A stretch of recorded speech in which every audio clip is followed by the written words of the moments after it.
Olá, hoje, 8 de setembro de 2022, faleceu a rainha Elizabeth II, da dinastia Windsor da Inglaterra. Bom, muita gente deve estar perguntando o que a gente poderia dizer com relação ao significado histórico desse acontecimento. Ela pertence à dinastia dos Windsor, que é a dinastia da qual teve sua origem no século XX, no trono da Inglaterra, é uma dinastia, portanto, nova. Ela foi uma das mais longevas rainhas inglesas, e podemos dizer que teve presente aí uma série de questões históricas. Só que nós colocamos um questionamento: qual que é o sentido da existência de uma monarquia em pleno século XXI? Então, como que se mantém essa monarquia? São algumas perguntas aqui que vale a pena a gente fazer. Então, a rainha da Inglaterra, diferente do que se diz na expressão popular, né, tal pessoa é uma rainha da Inglaterra, significa que não tem poder nenhum, essa informação é falsa. A rainha da Inglaterra ela tem muito poder, primeiro porque ela é a chefe de Estado da Inglaterra. Não só da Inglaterra, como dos países membros da Commonwealth. Então existe uma diferença, uma coisa é Inglaterra, outra coisa é Reino Unido, outra coisa é Grã-Bretanha, outra coisa é Commonwealth. Então todas essas instâncias diferentes, elas têm a rainha enquanto o principal nome, a chefe de tudo isso aí. E no caso da Commonwealth, os países a têm como chefe de Estado, entretanto, cada país tem o seu chefe de governo. E a Inglaterra não é exceção. A Inglaterra é uma monarquia parlamentarista, cujo primeiro-ministro é eleito por um processo ali, enfim, que tem todo um sistema eleitoral bastante diferente do nosso. Você tem uma eleição em que a proporção da bancada de cada partido conta para a montagem do governo, mas eu vou me concentrar especialmente na questão da rainha em si. Além dela poder abrir e dissolver o parlamento britânico, que é muito poder, ela pode também é, decretar ali a aprovação final de alguma lei aprovada pelas duas casas. Então ela tem realmente algum poder de decisão, na verdade de veto ou de confirmação daquilo que está estabelecido entre as duas casas. Mas existe uma coisa que é muito importante, e é ali que reside exatamente o problema de se endeusar uma figura como ela. Então, a declaração de guerra pela Inglaterra é uma decisão que cabe a ela ou a quem está na condição de monarca, no caso da Inglaterra, na situação em questão. Obviamente que é aconselhado pelo Conselho de Estado, pelo Parlamento, mas quem dá a palavra final é ela. E o que a gente pode falar de todo esse período aí? Então, em primeiro lugar, que a Inglaterra se trata de uma potência colonial. Ela assumiu o trono em 1952, então ela viveu ali uma transição de um período em que houve uma reconfiguração do mundo no contexto de Guerra Fria, e todas as guerras que a Inglaterra se envolveu de lá para cá, com certeza foram chanceladas por ela. Eu vou citar apenas duas aqui, a do Iraque e do Afeganistão. A do Iraque, que foi uma guerra, obviamente, que interessava a indústria do petróleo dos Estados Unidos e do Reino Unido.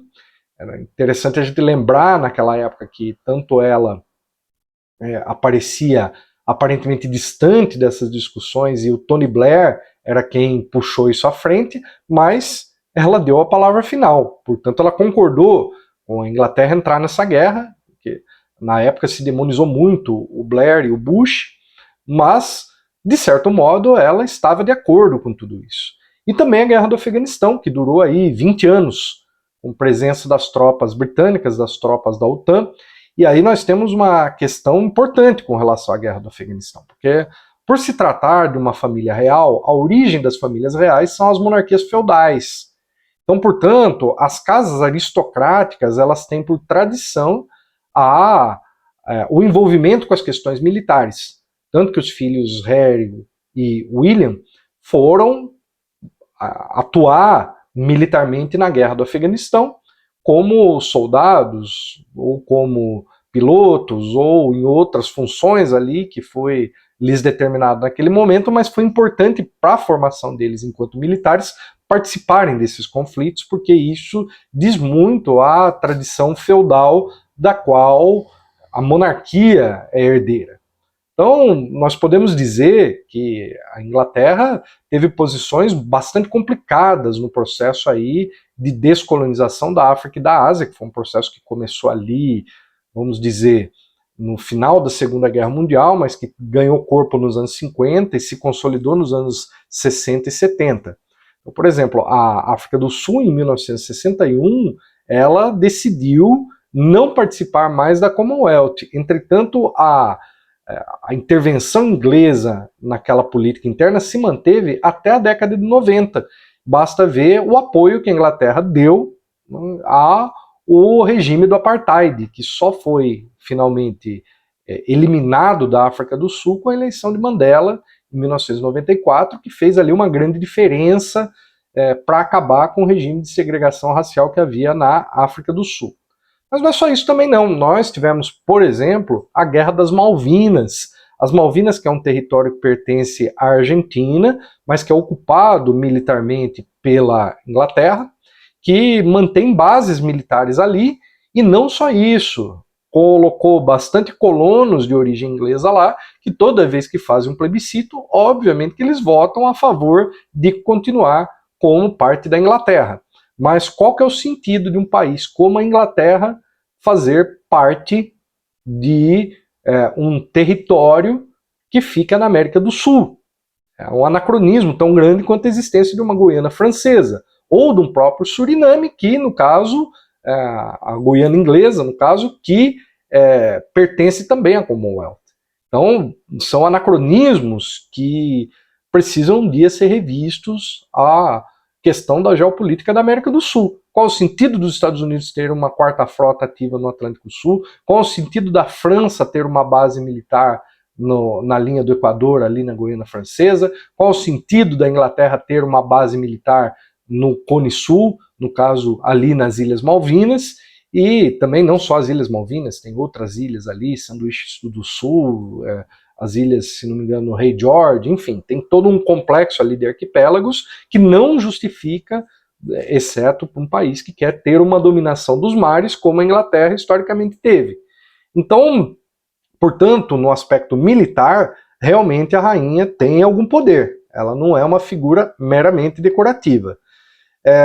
Tem uma outra coisa importante também, que vale a pena a gente mencionar, que existe um mito de que a família real ela é rica por natureza e que ela não recebe verbas públicas. Esse é outro mito, porque eles recebem um recurso público que chama Sovereign Grant, que financia as atividades da monarquia com 25% do lucro anual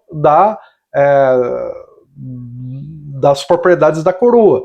Então é um fundo imobiliário teoricamente privado, mas que na prática deveria pertencer aos cidadãos do Reino Unido. Isso deveria ser público, mas isso é uma receita que é repassada ao Tesouro Britânico, que repassa para ela então esse fundo soberano, que só para vocês terem uma ideia, que no último ano isso chegou a praticamente 86 milhões de libras esterlinas.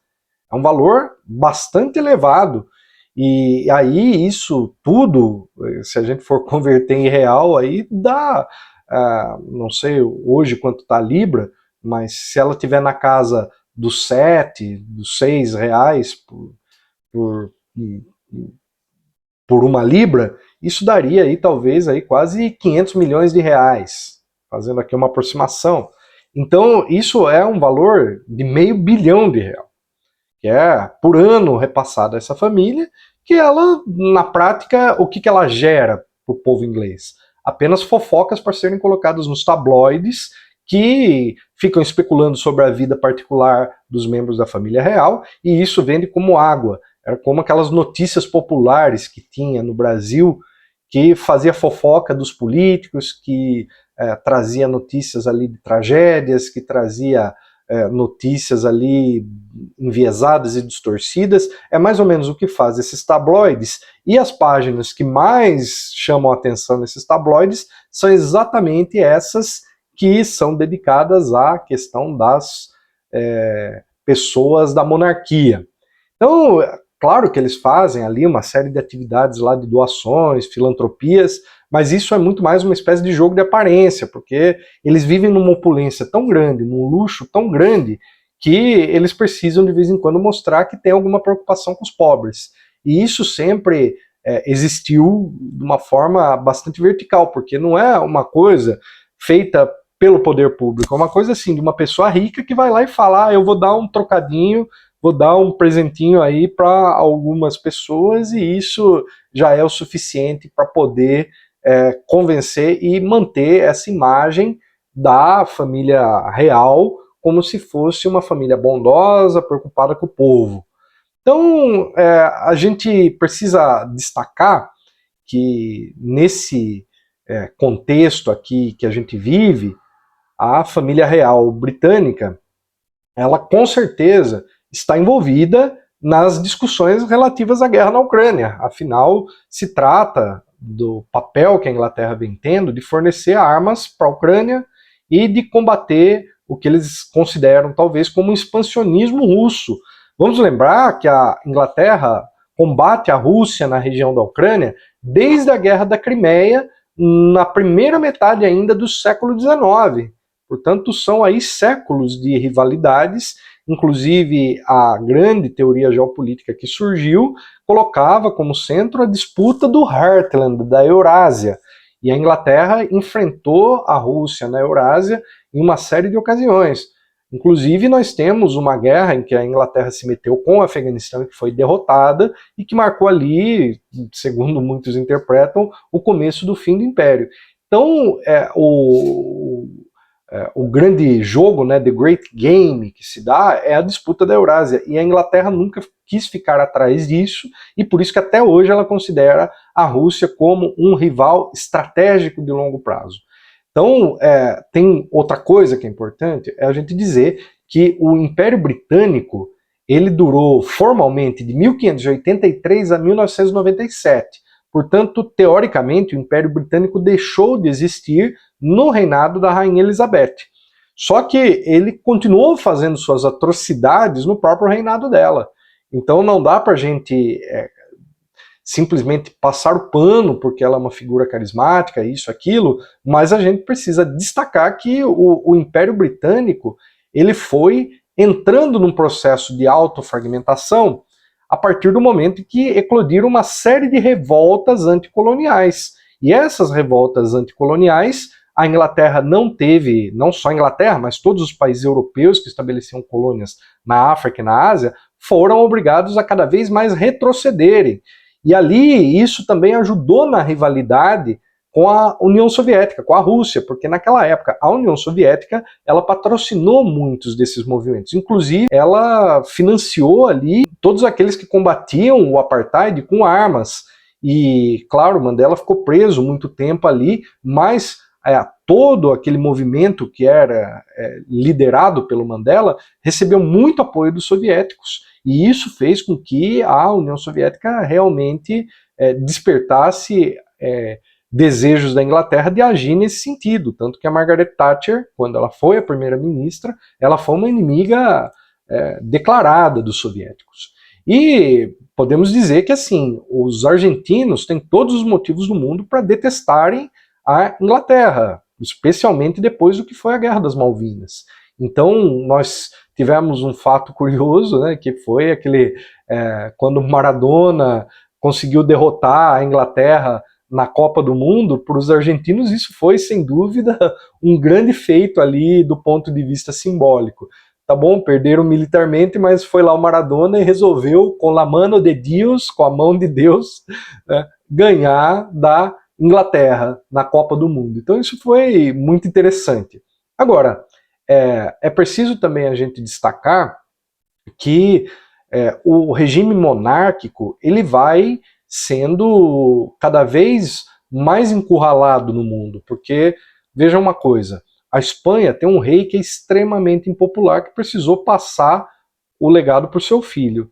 Agora, quem vai assumir na Inglaterra é outro rei que é extremamente impopular, que vai, portanto, assumir o Charles e que vai ter muita dificuldade para manter a união que tinha em torno da figura dessa rainha. Então, a rainha, ela conseguia manter, ela era assim, tinha uma geniosidade, aqueles que trabalhavam em torno da construção da imagem dela, porque ela conseguia ser uma imagem que, mesmo quando ela tomando decisões bastante problemáticas, ela conseguia sair incólume a tudo isso. E isso tudo foi o registro aí de um tempo que agora acaba. Então nós vamos ter uma transição aqui que vai ser bastante complexa. Nós não sabemos como serão as reações, obviamente que muita gente vai se comover com isso, porque por mais que tivesse um monte de sombras em torno dessa figura, existe também ali pessoas que se comovem com a imagem de celebridades. Então tem gente que não chora pelas pessoas que morrem de fome na rua, mas chora pela morte de uma rainha. Então cada um escolhe pelo que quer chorar. Mas existe uma grande construção ideológica em torno desse mito. O dado é que, no pleno século XXI, eu acho muito complicado as pessoas acreditarem que existem pessoas que herdam um trono pelo direito divino, porque é disso que se trata o discurso monarquista. Mais do que isso, dividir a sociedade entre os que têm sangue azul e os que têm sangue vermelho.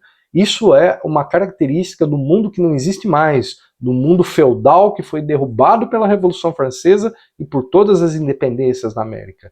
E a pergunta que fica é exatamente essa: faz sentido ainda existir uma monarquia em pleno século XXI? Eu acho que não. O regime republicano ele pode ter todas as falhas do mundo, mas ao menos ele iguala todos os seres humanos. Ele não constrói uma hierarquia entre aqueles que são bem-nascidos e os mal-nascidos. Por mais que, vez ou outra, a rainha aparecesse ali, uma criança vinda de algum lugar da África, da Ásia, o que a gente via, na verdade, era muito mais um gesto de caridade colonialista do que propriamente um gesto que contribuísse para o processo de descolonização desses países. Inclusive, que foram deixados à própria míngua depois que se separaram. E um país que, sem dúvida, a gente não pode deixar de mencionar é a Índia, que foi saqueada, que foi espoliada, que foi roubada. E esse país foi o que se chamava a joia da coroa do Império Britânico. Então todo esse legado colonialista, imperialista britânico precisa um dia chegar ao fim. E nós esperamos que isso esteja próximo, porque o mundo do século XXI não comporta mais nenhum tipo de colonialismo, não comporta mais o imperialismo. Ele comporta, sim, um regime que respeita a soberania e a autodeterminação dos povos. E a Inglaterra precisa, então, rever o seu sentido histórico.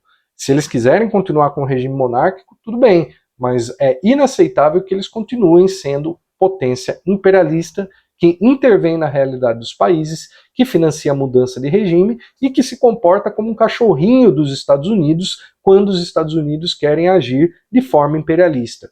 Então, portanto, desejo felicidades ao povo do Reino Unido, mas não desejo nada além dos pesares à família, porque um ser humano faleceu, mas que nada ultrapasse nesse sentido, porque ela é uma pessoa comum. Por mais que digam que ela tenha sangue azul, os vermes que comerão o seu sangue vermelho terão a mesma condição de comer o de alguém que vive numa condição de pobreza. Ou seja, agora que ela morreu, ela terá a sua carne entregue à terra como a de tantos outros, exceto se decidirem cremá-la, mas provavelmente farão algum memorial, algum mausoléu, porque se cultua a memória.